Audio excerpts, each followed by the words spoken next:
Hello, real estate world. Welcome to the Nova Show, Real Estate Records. This is Nuria Rivera, owner of Novation Title.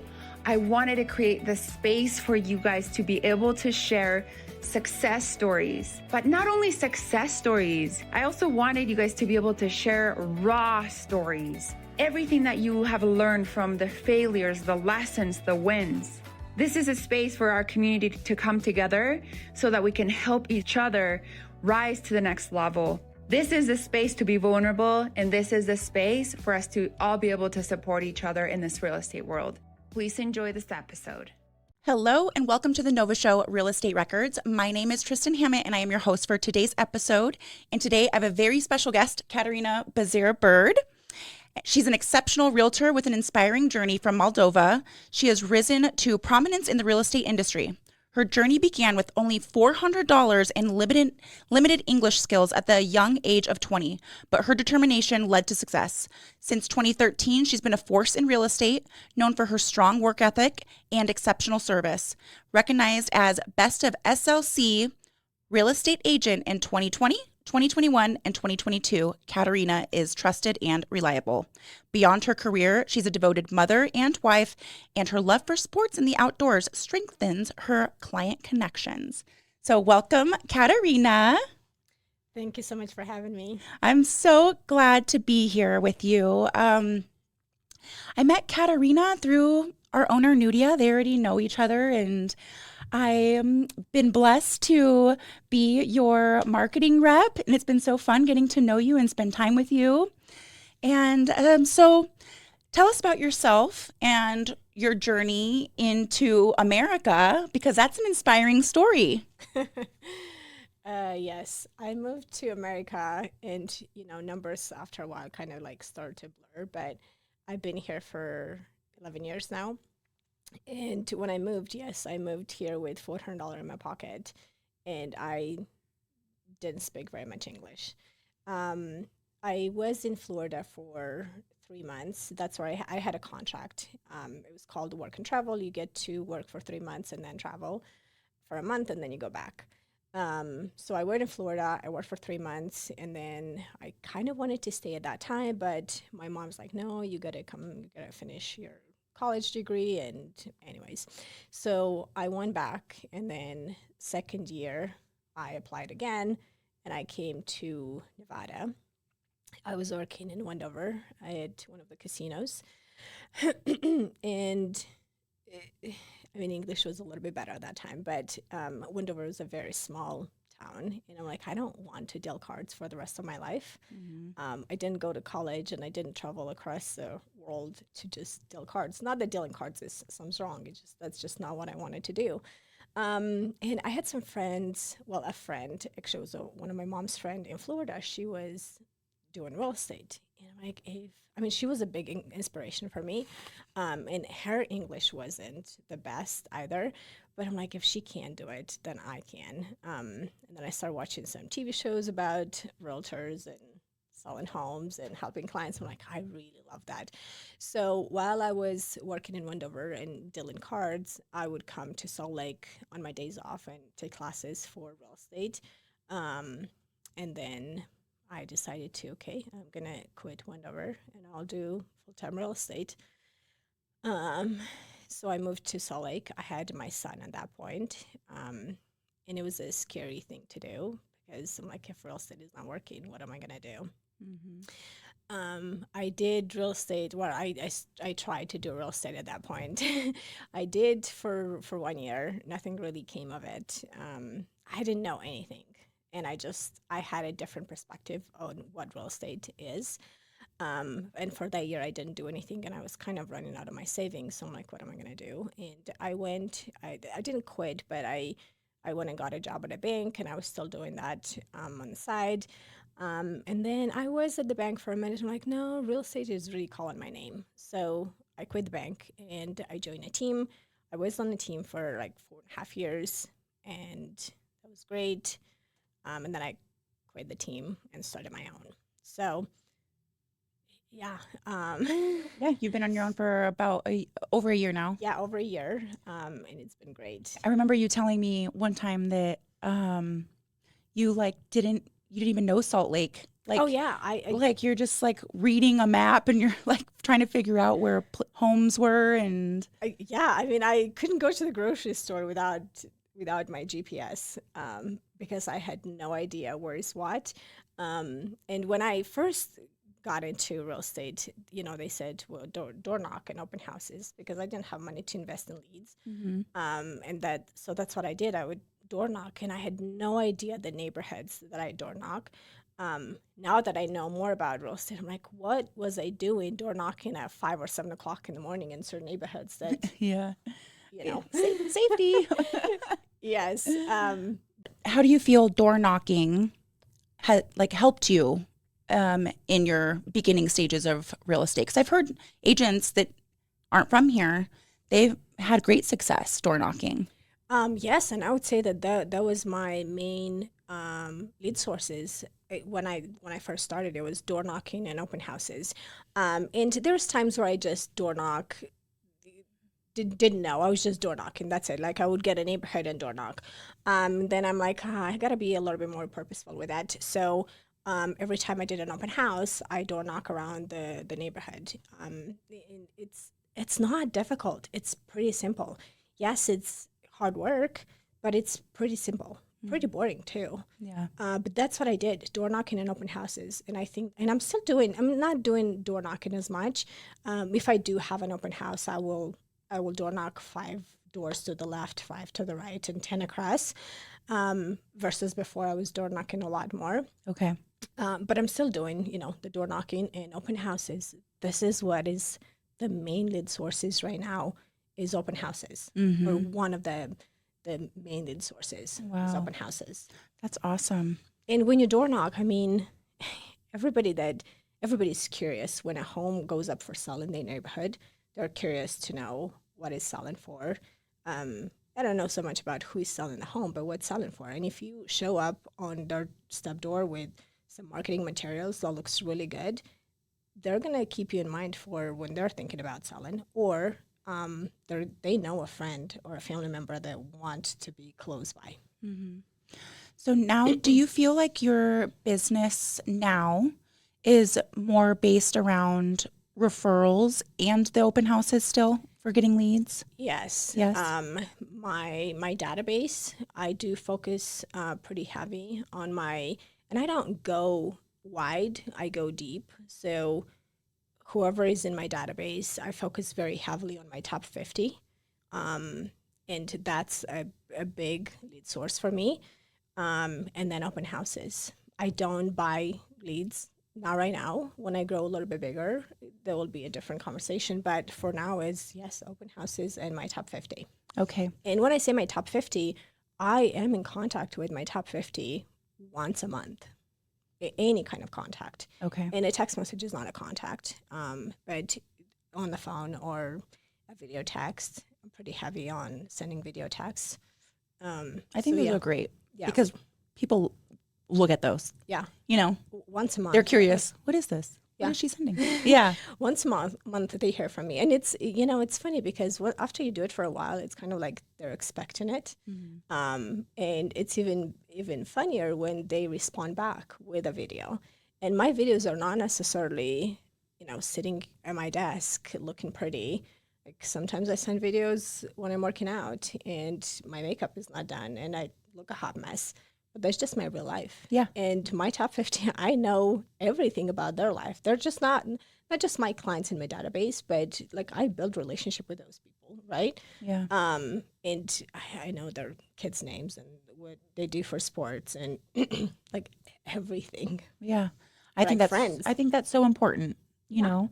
So how do you have your, so let me back up a little bit. I helped Caterina with a client event back in October, which you did a phenomenal job with the organization. I was blown away, especially like the agent that was sitting across from us. I felt bad. I was like, oh, they didn't even look like they came prepared a little bit. Like, I don't even know what they were doing. Anyways, so Caterina, very organized, and I was helping check in people, and she had her VIPs, and I had asked her like what considers a VIP, and she said either they closed a house with me in the past year or they have sent me a referral.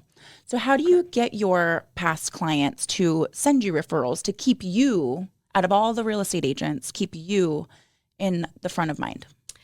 I think that just staying in touch with them so much, like once a month. And when I reach out to my past clients, I don't ask who do you know that's looking to buy or sell real estate. I just ask how they're doing. Mm-hmm. And, maybe after 3 phone calls, I might say, next time when you know someone that's looking to buy or sell, keep me in mind. And they're like, oh, yeah, we always do. And so, yeah, every time I call them, I don't ask, who do you know that's looking to buy or sell? I just pour into them anything that you need. I want to be your Google search button. Do you need a plumber? Do you need an electrician? Do you need anything that you need? I have them. Just reach out to me. Yeah, I'm your resource for everything. I'm your resource for everything. Yes, okay. Daycare, dentist. I probably have them all. Yeah, that's excellent, especially when people are moving either to Utah, don't know anyone, or a new neighborhood. You know, even just moving neighborhoods from Sandy to South Jordan, it's like a whole new world, so having those resources and contacts for people is awesome. Yeah, and I would say that maybe 4 times a year, I would remind them I'm in real estate, so keep me in mind. When we do have the closing, at the closing table, I kind of educate them on how I want them to send me a referral. I don't just send my name out, which I appreciate that very much. But in order for me to make sure that I'm going to help your referrals, will you please send me a group text with them and kind of break the ice, and I'll take it from there. Yeah, and then it's a much warmer connection. And they know anytime they have someone, they don't just say, oh, we need to call Caterina, but they send a group text. And that's smart. Very smart. Okay, and do you use a CRM to keep everyone in? Yes. In your database? Yes, I do use Chime. Okay. I also use Asana. Asana is not a CRM, but it keeps me organized. Okay. But Chime is a really good CRM. I've been through a few CRMs, and so far Chime is the one that I like the most. Okay. What do you think the top 3 things? I mean, success is measured differently for everyone. I look at you and I see success. But what do you think are the top maybe 2 or 3 things that you feel have definitely contributed to your success in your business? I mean, I don't know if I can narrow down to top 3 things, but really dedication and showing up for yourself. I didn't look as I'm showing up for somebody else, but I showed up for myself every day. And I keep myself accountable. So discipline, it was a big one. The drive. And I mean, another big one was the support of my family. I don't know if I could have done it without them. And they support me in everything. I go home and I have a crazy idea with my husband, and he never once said to me, oh, maybe that's a little bit too risky, or, maybe that's going to cost too much money, or, he's just, okay. He supports your business. Yeah. What can I do to help you? Yeah. And, sometimes I need his help and he's involved, and a lot of times I don't, but how can I help you? So the support of my family was big. And I think that I educated my kids too, that I need their support. When I am busy, I tell them, hey, today and tomorrow, mom is going to be super busy. I won't be showing up to our family as much as you guys need me. Okay. So, everybody talks about having this balance between work and life. And I'm like, we only have one life. I don't know why everybody's talking about work-life balance. I think that I kind of have my setup in a way that some days I show up 10% for my family and 90% for my business. And some days I am 90% for my family and 10% for my business. Mm-hmm. But I am a firm believer that you are where your feet, or be where your feet are. Mm. And if I'm home with my family, then I'm there 100%. And if I'm at work, then I'm at work 100%. Yeah. You're not going to see me a lot of times going to parties with realtors or any networking events like that, because I don't see the value in that as much. And I'd rather be home with my kids at that point. Yeah, I completely understand that.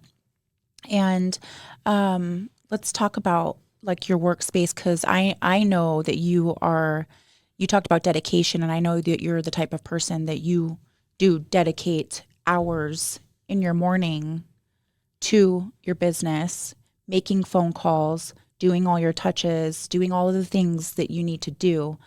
Do you feel like that's basically what makes you successful, is having that dedicated time every day that it's non-negotiable? Yeah, absolutely. And I think that by now I created that muscle memory of this is what I do every morning. And if I don't do it, I feel like something's missing in my day. I feel like I'm not as productive. I think, and sometimes I do it until 2 o'clock in the afternoon. And sometimes I do it until 12. But there's no day that I don't do those things in the morning. My kids are in school. I have that time, and that's what I do. If I don't do it, I don't know, my day feels like I just wasted a day. And then after 2, my son gets out of school, and then, we're going to go to practice. Or if they don't have anything going on, I will continue to do my work. Mm-hmm. And, sometimes I do work until 8 p.m., 10 p.m., right before I go to bed. And sometimes I'm done at 5. Yeah. So that's kind of I don't have a specific schedule for every day. This is what's going to look like. Yes, every day from 9 to noon, I know what I'm doing. Okay. But the rest of the afternoon, I don't know what I'm doing. Either I have showings, or I have an inspection, or I have negotiating contracts, or things that fill up my day, or I just spend the day with my kids if I don't have anything, or my family if I don't have anything. But my morning is dedicated for lead gen, lead follow-up, growing my business. Okay. So what does that look like from 9 to noon? I know you're doing lead gen, follow up, everything like that, but that's video texts, what else are you doing? Which just kind of depends on what I have in my CRM, right? Okay. Because I do set the to-dos, and so I pull up my to-dos for the day, and I do that. And some might be an email, some might be you need to send some MLS numbers, just certain things. I do start my morning though with checking what's new on the MLS, especially right now where we have to kind of be creative with finances. I do want to see all of those assumable loans, because not everybody, but a lot of buyers would love to get an assumable loan. And it's not an easy click to kind of find that assumable loan, or at least I don't know. If anybody does, I would like to hear. But I do like to pull all the listings to see what it was listed yesterday, because then it's easier. I don't have to go through 300 listings to see how many listings got on the market, what are the prices, is anything assumable. That way, when I start the conversation and I'm on the phone, I'm educated that today we got 150 new listings. Okay. Or, I want to know what's happening in the market. So when I'm on the phone with my clients, I can tell them. I might even reach out to my lender to kind of see anything crazy happening with the interest rates. Because again, when I get on the phone, I want to know those. Yeah, the important details, because you'll get asked. Yeah. But again, it depends. For some, it's a video. For some, is a phone call. For some, is a text. Just kind of depends on what I have noted in my CRM that needs to happen. Okay. And in such a competitive field, how do you differentiate yourself as a realtor? Are there specific qualities or approaches that set you apart? I mean, that's a hard question to answer, because I don't want to say that other realtors are doing a bad job. I just try to compete myself, really. Okay. And I just want to be better today than I was yesterday, and show up for my clients in a better way. And I even asked my past clients, how can I show up for you better this year than I did last year? Is there anything that I can do for you this year? And it doesn't have to be a real estate. Yeah. Is there anything that I can help you this year? What are your goals for this year? What do you want to accomplish? I love that. Anything I can help you with to accomplish that goals. Yeah. It really is not just real estate. Yeah, you're a partner in their life, really. Yeah. So I don't look at what is other people doing, what is the competition doing, how they are approaching their clients. I just kind of focus on, this is who I am, this is how I'm going to do it, and that's it. Sure, I'll do the marketing, just like everybody else is doing, but I work hard for my clients. I put my clients first, and yeah, you do an excellent job. and keeps them wanting to come back or refer you. Yeah. And there's plenty of times that, I got a listing or a buyer that, let's go with the listing, right? That they needed to sell or wanted to sell. And then the market, it is what the market is, right? I don't make the market, I interpret the market. But if I don't go in with the script, let's drop the price because that's what you need to do to sell the home. I kind of look, what can we do to maximize what you're going to get for this home, and is this the best time for you to sell?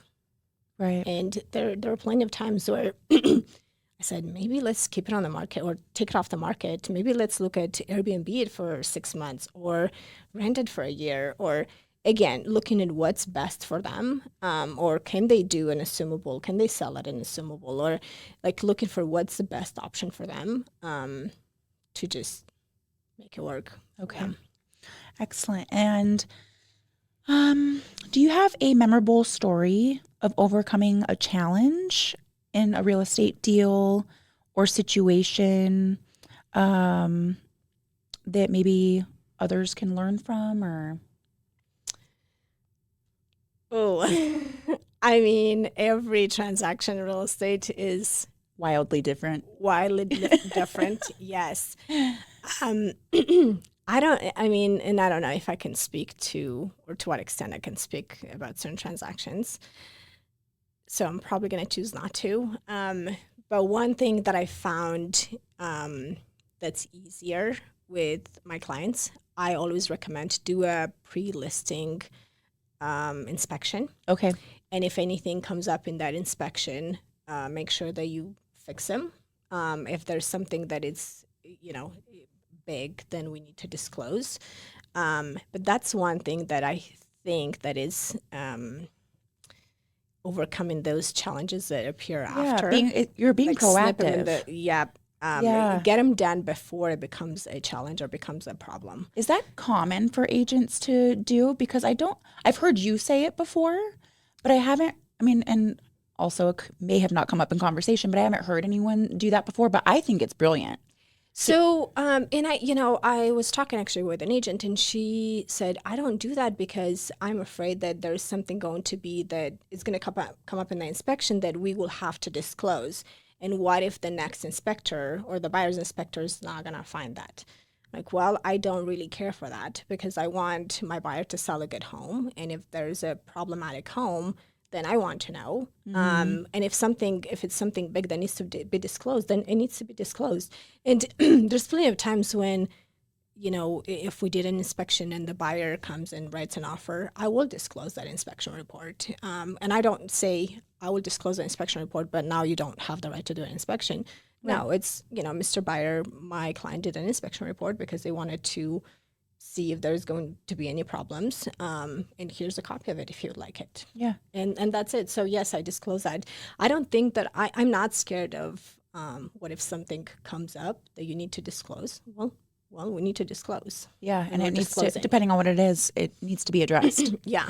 So I think that's why some agents are not doing it. But I love doing that because it prevents, I know what's going to come on me during the due diligence. Mm-hmm. And another thing is, if the inspection report comes back with 45 pages, some buyers might be scared of that, might be intimidated of that. And some of them are just little tiny things that changing and replacing the light bulb, right? Like it's not a big deal, but a $50 repair for a buyer is $500 repair. So if I can get that list from 25 items that needs to be repaired to 5, that's a different inspection report that the buyer is looking at. Totally. I love that. And well, let's see. We talked about a little bit about technology and the systems that you use. Let's talk about social media. Because you do a great job at your social media. Do you find that you have found actual clients from social media, or do you think it helps you stay top of mind for your clients or people that might not know you? Yes, I haven't gotten new clients from social media. I am doing some Facebook ads right now with a company, so I'm starting to get in some leads from there.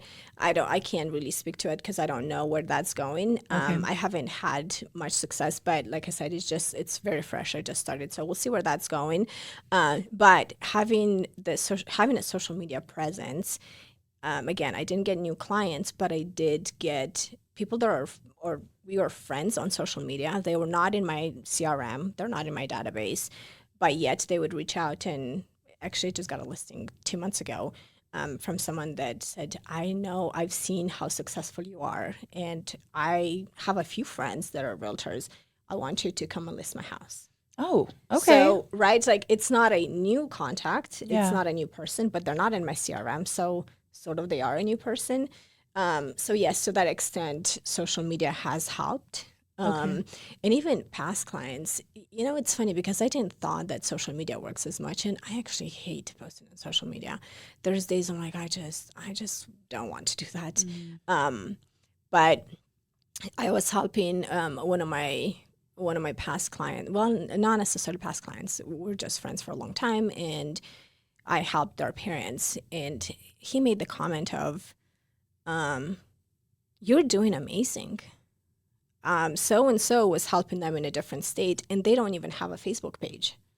I'm like, oh, so people are actually looking at that. They do pay attention to that. Yeah. Even though I didn't thought that, my page is amazing and it's great and I don't have a lot of followers, but people are paying attention. So the followers that I have, they know me, they trust me, and I know them. Yeah. Most of them I do. I don't have crazy followers, but I don't know if I care for that. I want to own the followers that I do have. I'm so glad you brought that up. That came up in our sales meeting we had 2 weeks ago.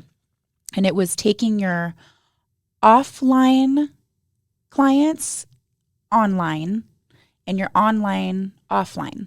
So all of your SOI and database that you do know and that aren't following you, you want them to follow you, but because you want to own your leads, right? Your followers, it's so important to take them offline. So capturing those are so important because if Instagram or TikTok or whatever goes away tomorrow, you'll have a way of communicating and staying in touch with them. Yes, and so I actually am focusing on that now.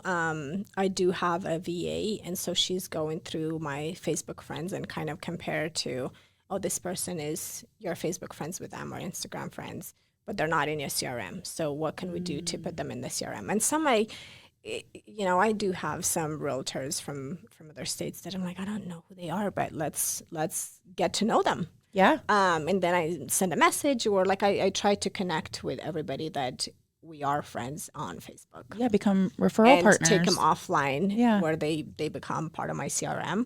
I do want to slowly focus on just my CRM. Like I said, right now it's just my top 50.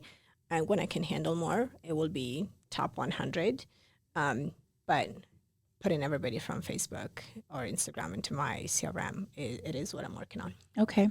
Let's talk about your VA because a lot of agents struggle with, they know they need help, but I think they're scared to take that leap. So what do you have what made you finally decide to get a VA, and what tasks do you have them doing for you? Yes, I think it was just kind of a combination of a lot of things. I do have a coach, and so I've been talking to my coach, and I'm like, oh, this is so, like, all the marketing materials that I wanted to do, especially when you go on your own, like, there's so much that you have to figure out, right? And I'm like, there's just so much that I don't want to deal with. Can I pay somebody to do it? He's like, yeah, you can. You hire a VA. I'm like, oh, no, I'm the worst at communicating with a VA. I feel like I'm so fast, and I just want them to already know what's in my head. Mm-hmm. So I skip a few communication tasks of what needs to happen. So I was very resistant to get a VA. And then it kind of just like happened. My coach said, oh, I know that you were talking about a VA. My VA sister got let go from her previous job. She was a VA and she's looking for a job. Would you be interested in talking to her? I'm like, yeah, if I don't have to go through a company and pay thousands of dollars, or, I'm like, yeah, I'll talk to her. So I had an interview with her. I really liked her, and I'm like, let's do it. So it was pretty rough for the first little bit.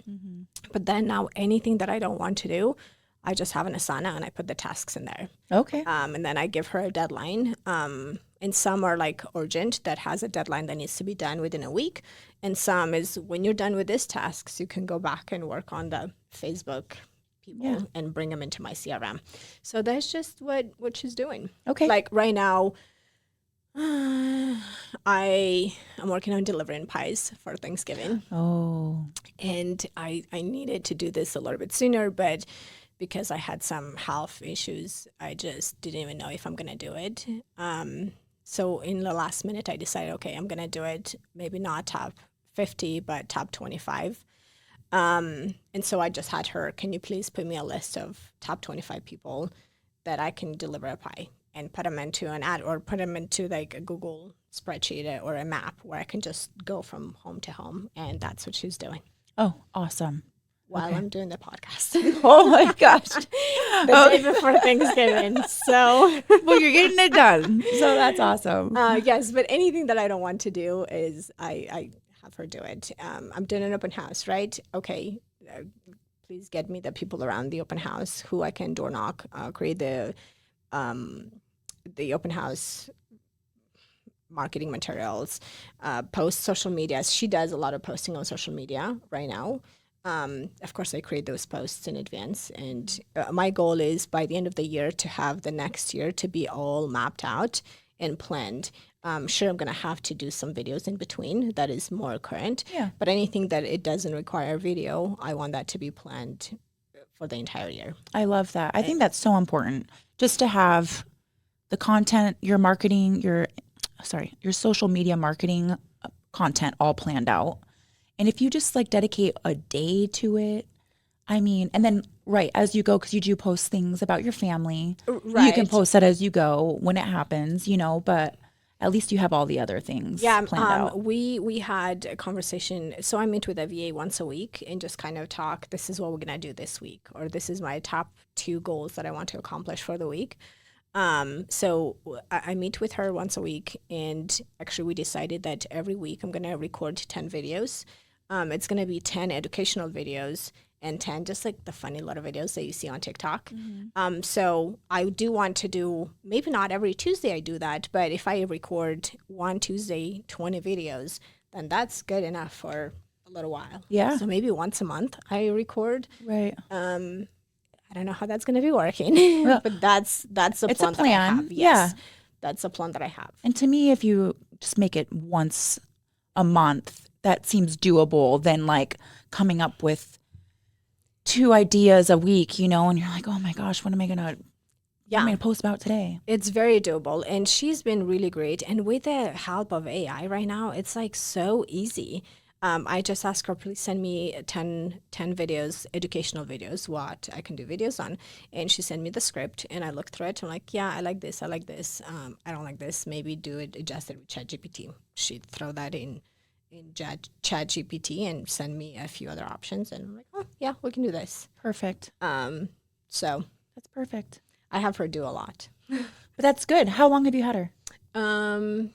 Well, I think that I hired her maybe December. Okay. So almost a year. Yeah, maybe yeah. December. I just feel like February. If you can get rid of the things that you can be making more money doing something else by like lead genning and, So I don't have her do lead gen, not yet. But you know what I'm saying is like give her the tasks that, right. And while you are lead genning and you are making money, doing money making activities. Yes, I do. Actually, I do know some realtors that they do have the VA lead gen. And I mean, that's a blur line, right? So I don't know what conversation they can have and whatnot, but sending texts or responding to texts, I don't know if I will ever let that out of my hands. So lead gen, I think that it's always going to be my top priority, but everything else she can do. Okay. Scheduling showings. And if I can go to a showing and I need somebody else to do it for me, like she can figure that out. Yeah. Yeah. That's awesome. So. Okay. Well, what does what does your future look like in real estate? I know you have some plans. Yeah.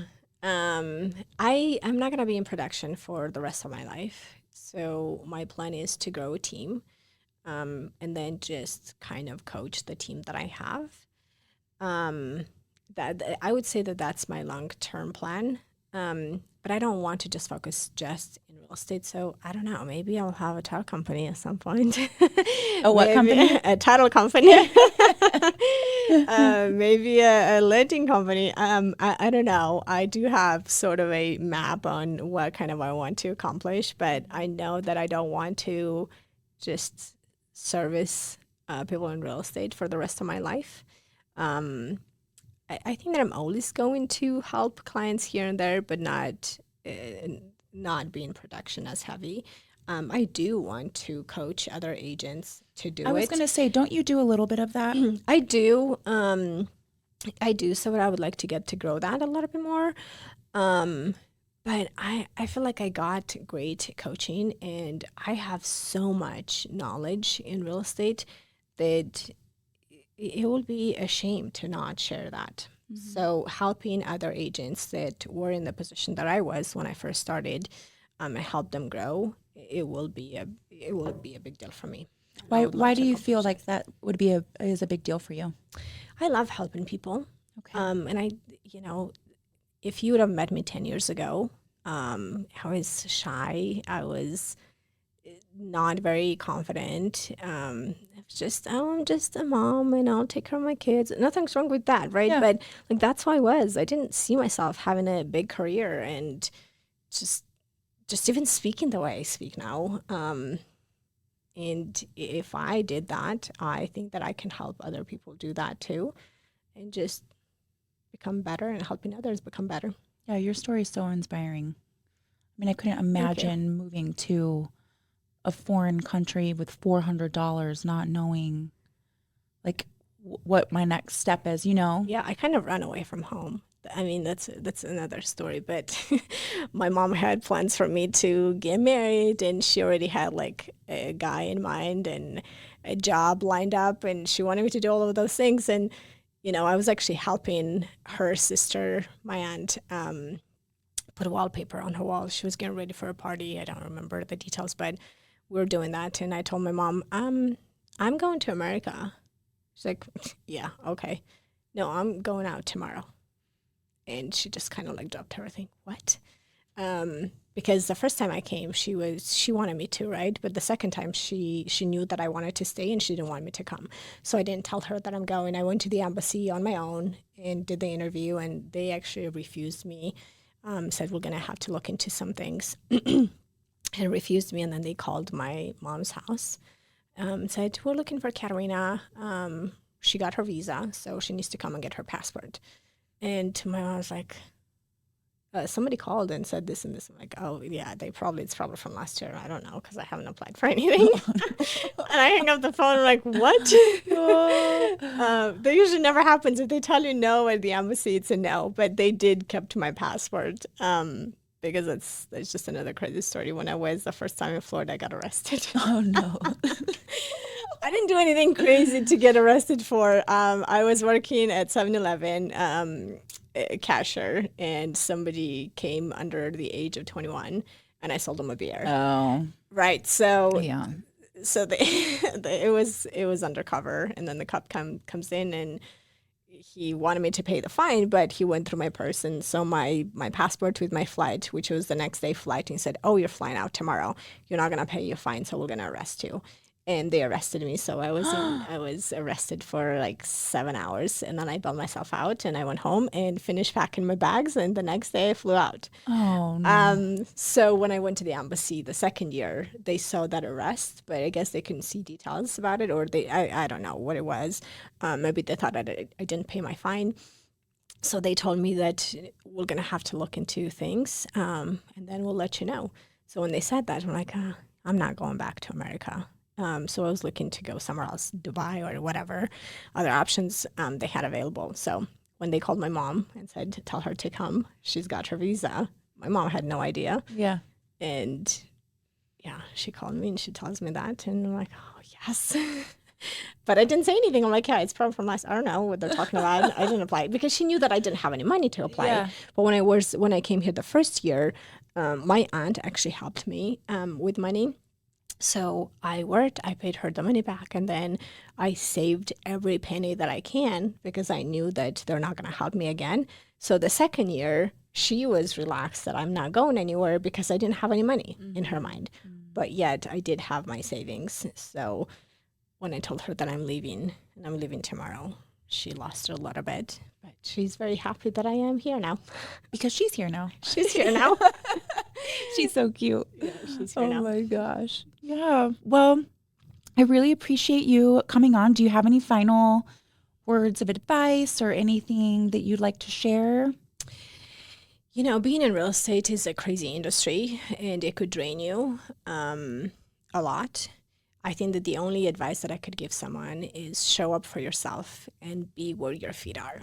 Yeah, I love that. Just be present wherever Nobody's you are. going to show up for you, and nobody's going to do work for you. And if you have a plan on how you're going to do it, or if you have a goal on what you want to do, then have a plan on how you're going to do it, and then show up for yourself. Yeah. Don't let anybody else hold you accountable. You hold yourself accountable. Yeah. And be where your feet are. There's plenty of times I was walking into the real estate office and, you know, agents were just chatting. And sometimes that chats are great chats because they're learning things. And sometimes it's just a waste of time. Like I would roll my eyes and just go into my office and put my head down and do work. Yeah. Because I was at work. That's where my feet were. I love that. Or when I'm at home, especially at dinner time, I put my phone aside and there's no emergency in real estate that could not wait for an hour. Yeah.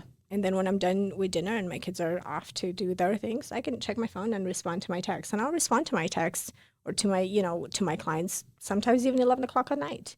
And now I'm not saying that that's the right way to do business, because I know plenty of agents that are like, nope, after 5 I don't respond. I'll talk to you tomorrow. I don't have the rule. I don't think that I ever will. I just won't let that interrupt my dinner or my time with my family. But then when I have a minute I'm going to scroll on social media anyways. Might as well respond to my clients. Yeah, absolutely. I think those are great pieces of advice. And where can people follow you? Instagram, Caterina Bezer Bird, and Facebook, Caterina Bezer. Okay. Thank you so much for joining. I had fun with you. And thank you to our listeners. Thank you so much for having me. Bye. We hope you enjoyed this episode. Please rate us, like us, and share this podcast with our real estate community. The Nova Show Real Estate Record, sharing raw stories of real estate, failures, lessons, wins, and successes. This is all from Novation Title, bringing a different experience into your world so that we can all uplift each other. Until next time.